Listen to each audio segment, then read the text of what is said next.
Hello दोस्तों, आपके YouTube channel Veeru BCN study में एक बार आपका फिर स्वागत है। और आज हम पढ़ने वाले हैं मौलिक अधिकार, जो कि पिछले वीडियो में हम पढ़ा चुके हैं, इसमें स्टार्ट कर चुके हैं। और आज हम उसी क्लास को हम कंटिन्यू करेंगे।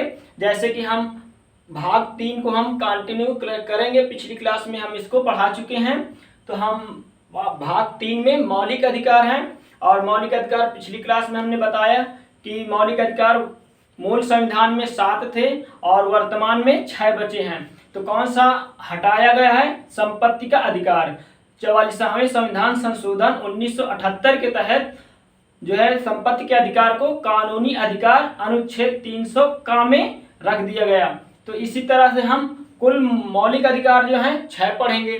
तो जैसे कि हम 6 मौलिक अधिकार कौन कौन से हैं, तो एक बार हम रिवीजन के रूप में बता दे रहे हैं। तो पहला मौलिक अधिकार था समता या समानता का अधिकार, जैसे कि 14 से 18 अनुच्छेद तक। दूसरा था स्वतंत्रता का अधिकार, जो कि 19 से 22 तक था। तीसरा है शोषण के विरुद्ध अधिकार, 23 से 24 तक। चौथा है धार्मिक स्वतंत्रता का अधिकार, ये है 25 से 28 तक। और अगला जो 5वें नंबर का है सांस्कृतिक एवं शिक्षा संबंधी अधिकार, यह है 29 से 30 तक। और छठा है संवैधानिक उपचारों का अधिकार, अनुच्छेद 32।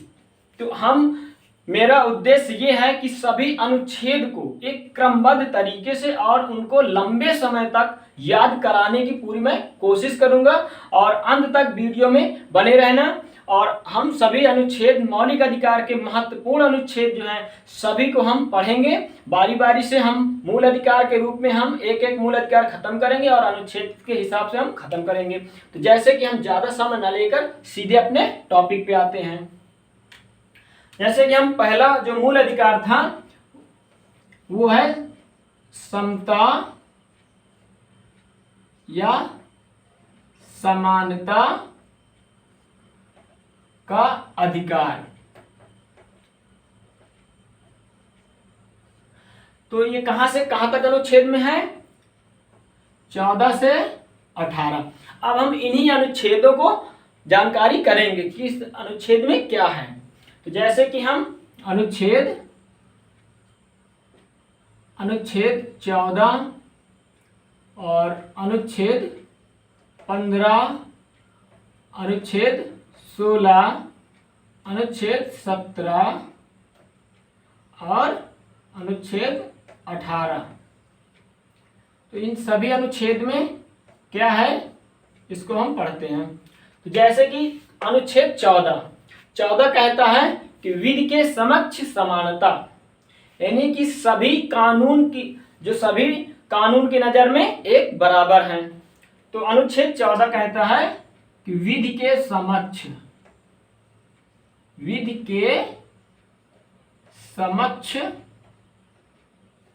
समानता, विधि के समक्ष समानता यानी कानून की नजर में सभी एक बराबर हैं। अगला है 15 अनुच्छेद कहता है धर्म, जाति, लिंग एवं जन्म स्थान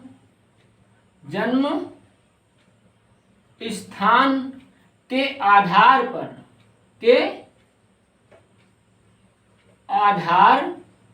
पर विभेद में रोक। मतलब इसका यह है कि धर्म, जाति, लिंग, जन्म स्थान के आधार पर किसी से भेदभाव नहीं किया जा सकता है। तो 15 अनुच्छेद में क्या है? धर्म, जाति, लिंग, जन्म स्थान के आधार पर किसी से भेदभाव नहीं किया जा सकता। जैसे जन्म स्थान में हम बात करें कि जैसे कि कोई पंजाब का है और कोई उत्तर प्रदेश का है, तो एक स्टेट दूसरे स्टेट में हम कोई किसी से भेदभाव नहीं कर सकता, क्योंकि हम सब भारतीय हैं। कोई पंजाबी या कोई हम उत्तर प्रदेश का नहीं बताएंगे या भेदभाव नहीं करेंगे किसी से। अगला हम देखते हैं 16 नंबर, अनुच्छेद 16 कहता है लोक नियोजन में अवसर की समानता, यानी कि लोक नियोजन में अवसर की समानता, अर्थात सरकारी नौकरी में अवसर की समानता, सभी को अवसर बराबर है। अगला है 17 अनुच्छेद कहता है अस्पृश्यता का अंत। अस्पृश्यता का अंत मतलब क्या है कि कोई किसी से छुआछूत नहीं कर सकता है। अस्पृश्यता अर्थात कोई किसी से छुआछूत नहीं कर सकता है। अगला है 18 है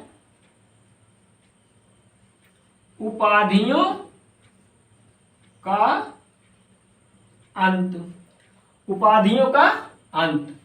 तो हम इस प्रकार से दोस्तों सभी 14 से 18 तक अनुच्छेद याद कर चुके हैं और इसको अच्छे से और एक बार पढ़ लेंगे, याद हो जाएंगे। जिसको याद है तो एक बार रिवीजन कर लीजिए और इसका स्क्रीनशॉट ले लीजिए क्योंकि बोर्ड में जगह कम है। तो दूसरा हम मूल अधिकार के अनुच्छेद बताएं, तो स्क्रीनशॉट ले लीजिए।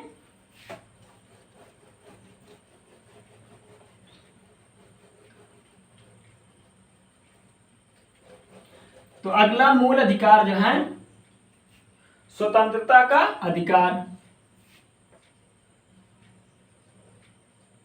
स्वतंत्रता का अधिकार। तो दोस्तों कहां से कहां तक अनुच्छेद है? अनुच्छेद है 19 से 22। बहुत महत्वपूर्ण अनुच्छेद है ये भी। तो अनुच्छेद जो 19 से 22 है, तो अनुच्छेद 19 क्या कहता है देखते हैं। अनुच्छेद 19 और अनुच्छेद 20, अनुच्छेद 21 और अनुच्छेद 21A और अनुच्छेद 22। तो अनुच्छेद 19 कहता है अभिव्यक्ति करने की स्वतंत्रता अर्थात बोलने की स्वतंत्रता। और अनुच्छेद 20 अपराध में दोष सिद्धि के संदर्भ में संरक्षण। अपराध में दोष सिद्धि के संबंध में संरक्षण। किस प्रकार से अपराध की जो संरक्षण है वो अनुच्छेद 20 कहता है। और अनुच्छेद 21 कहता है प्राण एवं दैहिक स्वतंत्रता या जीवन का अधिकार भी इस अनुच्छेद को हम बोलते हैं। अगला हम कहेंगे 21A कहता है कि 6 से 14 वर्ष की उम्र के बच्चों का अनिवार्य एवं निःशुल्क शिक्षा का अधिकार है। अगला है 22 है गिरफ्तारी के संबंध में संरक्षण। तो किस प्रकार से कौन गिरफ्तार जैसे कोई है तो उसके भी 3 पार्ट में इसको हम पढ़ते हैं कि कोई भी गिरफ्तार व्यक्ति है तो उसको जो संरक्षण है किस प्रकार से है अनुच्छेद 22 में प्राप्त है। तो हर अनुच्छेद में कोई ना कोई खास है तो हम देखते हैं, इसको लिख देते हैं। तो अनुच्छेद जो 19 है इसको हम अभिव्यक्ति की स्वतंत्रता। अभिव्यक्ति की स्वतंत्रता। अनुच्छेद 20 है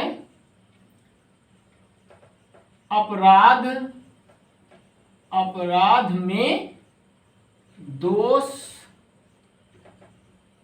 सिद्धि के संबंध में संरक्षण। और अनुच्छेद 21 कहता है प्राण एवं दैहिक स्वतंत्रता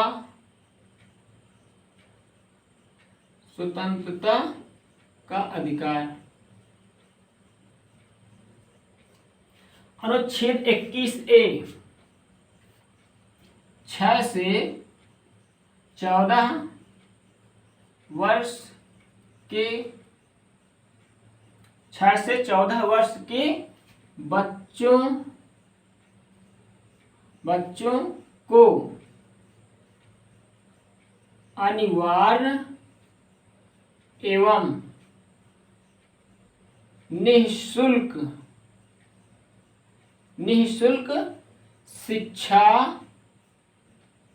शिक्षा का अधिकार।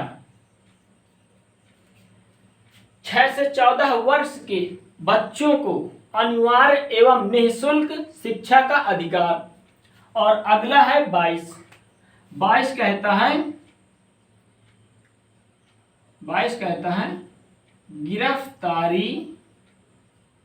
गिरफ्तारी के संबंध में संरक्षण।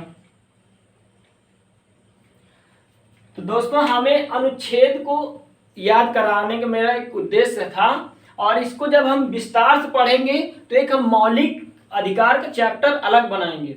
उसमें हम जैसे कि 19 है, अनुच्छेद 19 में 6 प्रकार के जो संरक्षण उसमें स्वतंत्रता है। जैसे कि पहला हम बता दें, 6 प्रकार 19 में 6 पार्ट हैं। जैसे कि हम 1 नंबर बोलें तो उसे बोलने की स्वतंत्रता है, फिर उसे बोलने की स्वतंत्रता, जैसे कि कोई सरकार के खिलाफ बोलना चाहता है, कोई एक स्टूडेंट है वह सरकार के खिलाफ यानी सरकार से खुश नहीं है, तो वह बोलने की उसको स्वतंत्रता है। अगर उसके पास आवाज नहीं पहुंच पाती तो वह शांतिपूर्ण एक समूह बनाता है, समूह बनाने की स्वतंत्रता उसके पास है, बिना हथियार के। एक शब्द होता है बिना हथियार के। उसके बाद पूरे भारत में आवागमन की स्वतंत्रता है, और किसी भी स्टेट यानी अपने पूरे भारत कहीं पर भी वह निवास करने की स्वतंत्रता है, और उसे आजीविका यानी कहीं पर भी वह रोजगार पाने की स्वतंत्रता है। तो ये इन सभी जो स्वतंत्रता अभी हम बताएं, ये सभी अनुच्छेद 19 की हैं। तो हम सीधे, लेकिन हम एक ही अभी हमें अनुच्छेदों को याद करना है, तो हम पूरा बेसिक पढ़ाएंगे। जब हम जब हम मौलिक अधिकार के एक चैप्टर लेके आएंगे, उस पर हम विस्तार से उसकी जानकारी मौलिक अधिकार की पूरी देंगे। अभी हमें सिर्फ अनुच्छेद और भाग को लेके चलना है कि कौन से भाग में कितने अनुच्छेद हैं और कौन अनुच्छेद इंपॉर्टेंट यानी महत्वपूर्ण है। हम सिर्फ उस पर फोकस करके हमें 395 अनुच्छेद तक जाना है। तो यह अनुच्छेद हम सीधे अनुच्छेद पर ही फोकस कर रहे हैं, किस अनुच्छेद में क्या है और क्या मतलब है, हमें अपने शब्दों में बताने की कोशिश कर रहे हैं, और इनको अच्छे से आप याद कर लीजिए। ये बहुत महत्वपूर्ण है क्वेश्चन। तो जैसे कि हम 20 है, अपराध में दोष सिद्धि के संबंध में संरक्षण, ये भी 3 पार्ट में है। तो 3 पार्ट है। इसी तरीके से जो है 22 गिरफ्तारी के संबंध में संरक्षण, कोई भी व्यक्ति गिरफ्तार हो रहा है तो उसको भी 3 प्रकार के संरक्षण है। जैसे कि पहला है कि उसको गिरफ्तार जो हो रहा है वो उसके पास पूछने का है पावर कि हम किस जुर्म के कारण हम गिरफ्तार हो रहे हैं। दूसरी बात है कि उसको एक जुर्म के लिए 20 में है कि एक जुर्म के लिए 1 बार की सजा, और 22 में भी इसी प्रकार से है। तो इसको हम आगे विस्तार से हम पढ़ेंगे, तो ज़्यादा समय न लेकर आगे हम वीडियो फिर लंबी हो जाएगी, तो हम इसको अभी मिटा दे रहे हैं।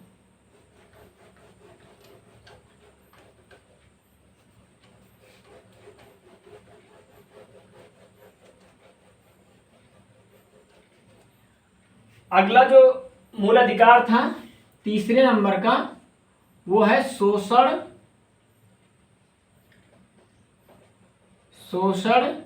के विरुद्ध अधिकार। शोषण के विरुद्ध अधिकार। तो कौन सा अनुच्छेद कहां से कहां तक है? अनुच्छेद 23 से अनुच्छेद 24। ये भी बहुत महत्वपूर्ण अपने आप में क्वेश्चन है कि अनुच्छेद 23 अनुच्छेद 24। तो दोस्तों अनुच्छेद 23 और 24 तो थोड़ा कन्फ्यूजन भी इनमें होता है। लेकिन हम आज कंफ्यूज बिल्कुल नहीं होंगे, कंफर्म याद करने का हम इसमें पूरे तरीके से देखो बताते हैं कैसे याद करेंगे। अनुच्छेद 23 कहता है कि मानव व्यापार, बलात्सरम या बंधुआ मजदूरी नहीं कराई जा सकती है, या मानव का व्यापार नहीं किया जा सकता है। तो मानव व्यापार पर रोक और बंधुआ मजदूरी पर या बलात्सरम पर जो निषेध है उसको हम अनुच्छेद 23 के तहत पढ़ते हैं। तो अभी हम रिवीजन और कराएंगे इसका अच्छे से। अनुच्छेद 23 कहता है मानव व्यापार,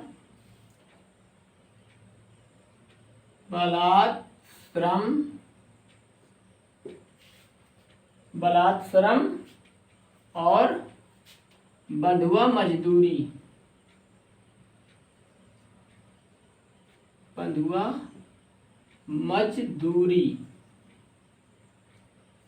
यानी जबरन किसी से काम नहीं कराया जा सकता है, यानी किसी का मानव का व्यापार नहीं किया जा सकता। बलात्सरम मतलब किसी से जबरन काम नहीं किया जा सकता। बंधुआ मजदूरी किसी को हम जबरदस्ती अपने यहाँ रख नहीं सकते काम के लिए। तो यह अनुच्छेद किसके तहत? 23 के तहत। अनुच्छेद 24 कहता क्या है? अनुच्छेद 24 कहता है कि 14 वर्ष से कम उम्र के बच्चों को कारखानों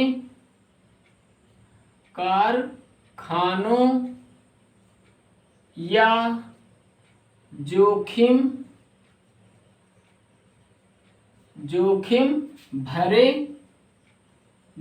भरे कामों में नहीं लगाया जा सकता है। कहने का मतलब कि 14 वर्ष से कम उम्र के बच्चों को कारखानों में या जोखिम भरे कामों में नहीं लगाया जा सकता है। अगर ऐसे यह लगाएंगे तो यह एक जुर्म है। तो हम आई होप इसे समझ में आ गया होगा। तो हम अगला मूल अधिकार पढ़ेंगे। स्क्रीनशॉट ले लिया करिए इसको, और अच्छे से आप नोट्स बना के और अच्छे से आप इसको रिवीजन करते रहिए तो आप याद कर लेंगे अच्छे से।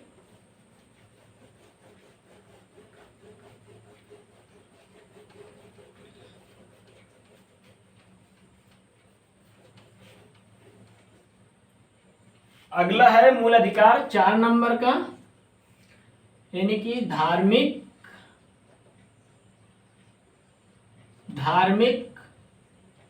स्वतंत्रता का अधिकार। धार्मिक स्वतंत्रता का अधिकार अनुच्छेद कहां से कहां तक? तो 25 से 28 तक। अनुच्छेद 25 से 28 तक है। तो अनुच्छेद देखते कौन अनुच्छेद में क्या है।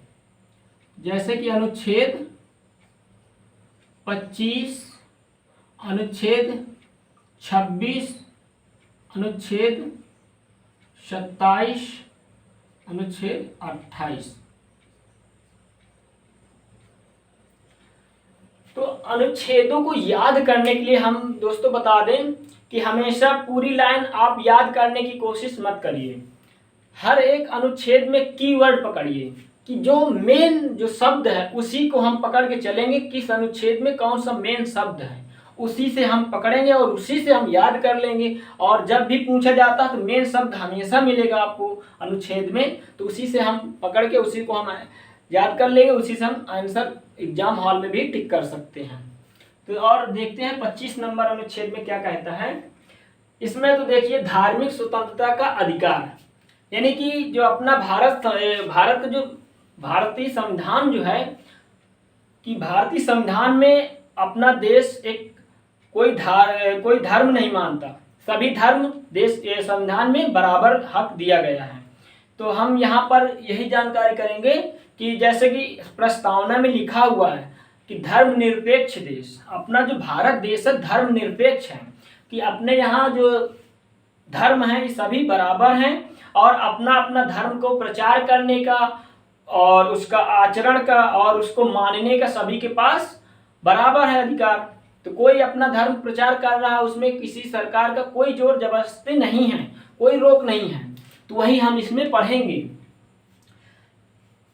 यानी कि धर्म को मानने के लिए, यानी धर्म को मानने की स्वतंत्रता, आचरण करने की स्वतंत्रता, धर्म को मानने की स्वतंत्रता, आचरण करने की स्वतंत्रता और प्रचार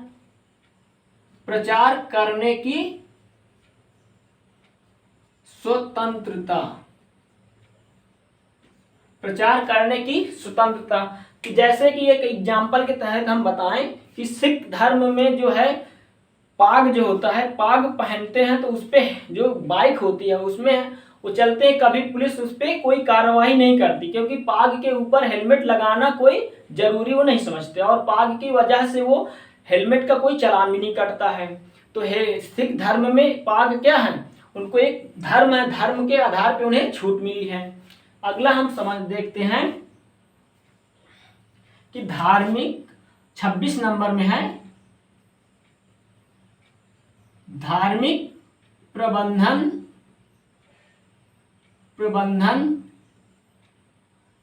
धार्मिक प्रबंधन करने की स्वतंत्रता, धार्मिक प्रबंधन की स्वतंत्रता, प्रबंधन की स्वतंत्रता, यानी कि कोई भी धर्म है अपना कैसे उसे मैनेजमेंट करना है वो अनुच्छेद 26 बताता है। अगला है 27 कहता है धार्मिक संपोषित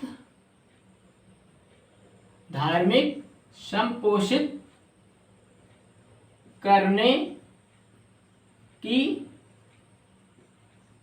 स्वतंत्रता, यानी कि कोई भी व्यक्ति किसी भी धर्म पर पैसा खर्च कर सकता है, इस पे कोई सरकार का रोक नहीं है। यानी अपना धर्म को प्रचार करने का, अपने धर्म को किस तरह मैनेजमेंट करना है या अपने धर्म में पैसा खर्च करना है, इस पे सरकार का कोई रोक नहीं है। तो हम दोस्तों उन्हीं को पढ़ रहे हैं, धर्म के क्या क्या महत्व है और धर्म में हम क्या कैसे कर सकते हैं, ये सारा हम इन्हीं धार्मिक स्वतंत्रता का अधिकार, ये हमारा एक मौलिक अधिकार है। और अनुच्छेद 28 देखते हैं। अनुच्छेद 28 कहता है धार्मिक शिक्षा एवं उपासना में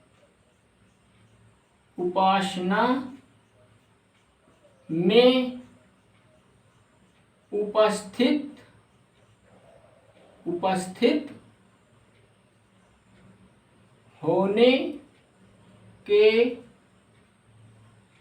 होने के लिए स्वतंत्रता, उपस्थित होने के लिए स्वतंत्रता, यानी कि धार्मिक शिक्षा एवं उपासना में उपस्थित होने के लिए स्वतंत्रता।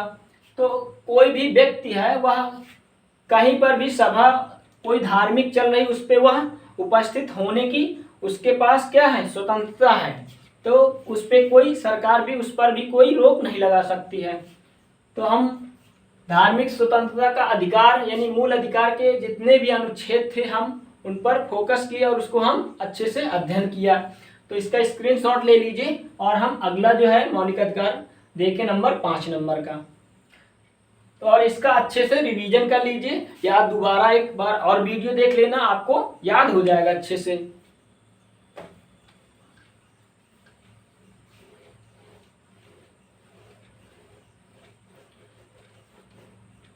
तो 5वें नंबर का जो मूल अधिकार है, 5 नंबर का मूल अधिकार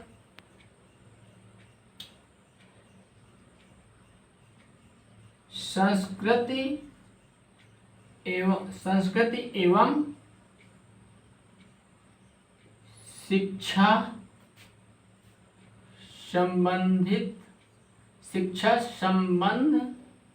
संबंधित अधिकार, यानी कि सांस्कृतिक एवं शिक्षा संबंधित अधिकार। सॉरी, वर्ड पढ़ने में पता लग रहा। सांस्कृतिक एवं शिक्षा संबंधी अधिकार। तो ये अनुच्छेद कहाँ से कहाँ तक है? तो अनुच्छेद 29 से 30। दोस्तों, जो सांस्कृतिक एवं शिक्षा संबंधी अधिकार हैं ये अल्पसंख्यकों के लिए हैं, यानी अल्प जो संख्यक हैं ये उन्हीं 29 और 30 दोनों अनुच्छेद अल्पसंख्यक के बारे में जानकारी देते हैं। कि जैसे 29 अनुच्छेद देखते हैं अभी। अनुच्छेद 29 और अनुच्छेद 30। अनुच्छेद 29 जो है इस पे कहा गया है कि अल्पसंख्यकों के हितों का संरक्षण, अल्पसंख्यकों के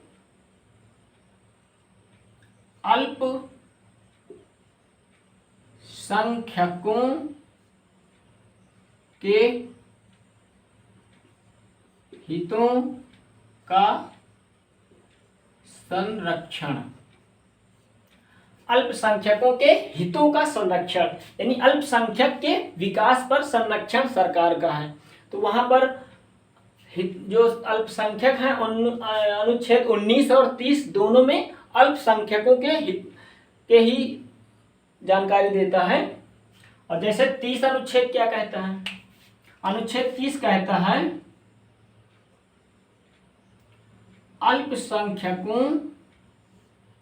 अल्पसंख्यकों के शिक्षा, संस्कृति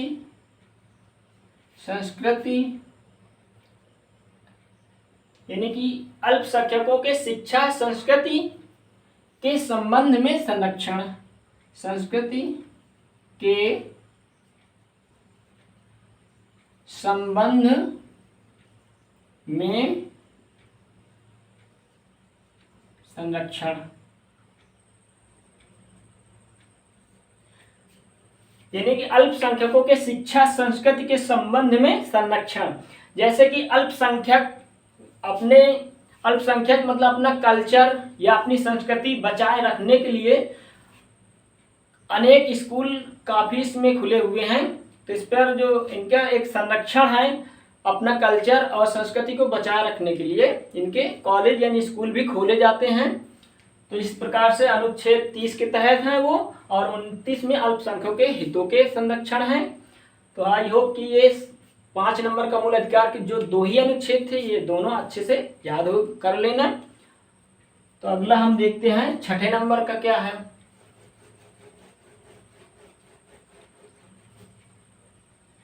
जो 6ठा मूल अधिकार है क्या है? 6ठा मूल अधिकार है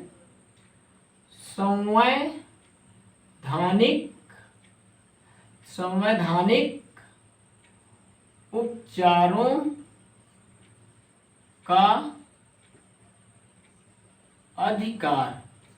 दोस्तों, इसमें संवैधानिक उपचारों का अधिकार अनुच्छेद सिर्फ एक है, वो भी है 32 अनुच्छेद। अनुच्छेद 32 जो है संवैधानिक उपचारों का अधिकार। अब इसमें हम 29 और 30 जैसे पिछले उसमें बताए और 31 नहीं बताए। तो 31 छोड़ा इसलिए है कि 31 ही अनुच्छेद में संपत्ति का अधिकार था। तो संपत्ति का अधिकार वहां से हटाकर अनुच्छेद 300A में रख दिया गया। तो अनुच्छेद जो 31 है ये खाली हो गया है, इसीलिए हम आगे पढ़ेंगे 32 नंबर का।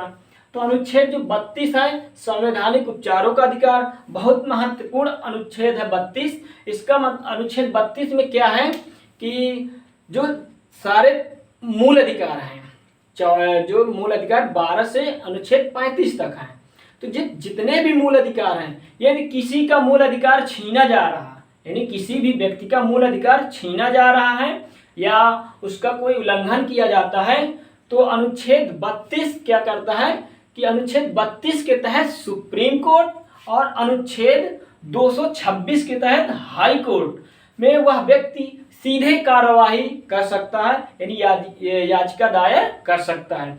तो उनका जो मूल अधिकार है, कोई भी मूल अधिकार किसी से छीना जाता है, अनुच्छेद 32 के तहत सुप्रीम कोर्ट और अनुच्छेद 226 के तहत हाई कोर्ट सीधे वह व्यक्ति याचिका दायर कर सकता है, यानी कार्यवाही कर सकता है। तो हम देखते हैं, इसको लिख देते हैं सीधे सीधे। अनुच्छेद 32 में है सुप्रीम कोर्ट 32 के तहत जाएगा और हाई कोर्ट अनुच्छेद 226 के तहत जाएगा। यानी कि जो मूल अधिकार है उनका संरक्षण अनुच्छेद जो 32 है, सभी मूल अधिकार का संरक्षण अनुच्छेद 32 करता है, या हाई कोर्ट आएंगे तो 226 करेगा। और एक क्वेश्चन इससे और बनता है कि जो बाबा भीमराव अंबेडकर हैं, संवैधानिक उपचारों के अधिकार को ही संविधान की आत्मा कहा है। क्वेश्चन बनता है कि भीमराव अंबेडकर ने किस अनुच्छेद को संविधान की आत्मा कहा, अनुच्छेद 32 या संवैधानिक उपचारों के अधिकार को। और एक क्वेश्चन, पंडित जवाहरलाल नेहरू ने प्रस्तावना को संविधान की आत्मा कहा है। तो प्रस्तावना को संविधान की आत्मा कहा है, उसमें सीधे सीधे क्वेश्चन आता है कि संविधान की आत्मा किसे कहा जाता है। तो संविधान की आत्मा किसे कहा जाता है, तो प्रस्तावना को कहा जाता है। जब कभी सीधे सीधे क्वेश्चन करेगा कि संविधान की आत्मा किसे कहा जाता है, तो प्रस्तावना टिक करेंगे। यदि भीमराव अंबेडकर डायरेक्ट क्वेश्चन में पूछ ले कि किसे भीमराव अंबेडकर जी ने संविधान की आत्मा कहा है, तो संवैधानिक उपचारों के अधिकार या अनुच्छेद 32 अब ऑप्शन के अनुसार टिक कर देंगे। तो आई होप दोस्तों यहाँ तक हम पढ़ चुके हैं और अगली क्लास हम इसी के आगे कंटिन्यू रखेंगे। तो अनुच्छेद मेरा यही उद्देश्य है कि भाग और अनुच्छेद 395 जो अनुच्छेद हैं और भाग 22 तक हमें महत्वपूर्ण जो अनुच्छेद और भाग हैं हम उनको पढ़ेंगे और अच्छे से उनको हम याद रखेंगे लंबे समय तक। तो इसी तरह आप वीडियो देखते रहिए और अंत तक बने रहने के लिए धन्यवाद दोस्तों। और वीडियो यदि पसंद है तो दोस्तों एक लाइक तो बनता ही है, और चैनल में नए हैं तो चैनल को सब्सक्राइब कर लीजिए ताकि हमारी वीडियो आप तक जल्द पहुंचे। और इसी तरह चैनल में सहयोग करिए और चैनल आगे हम इसी तरह बढ़ाते रहें। धन्यवाद दोस्तों।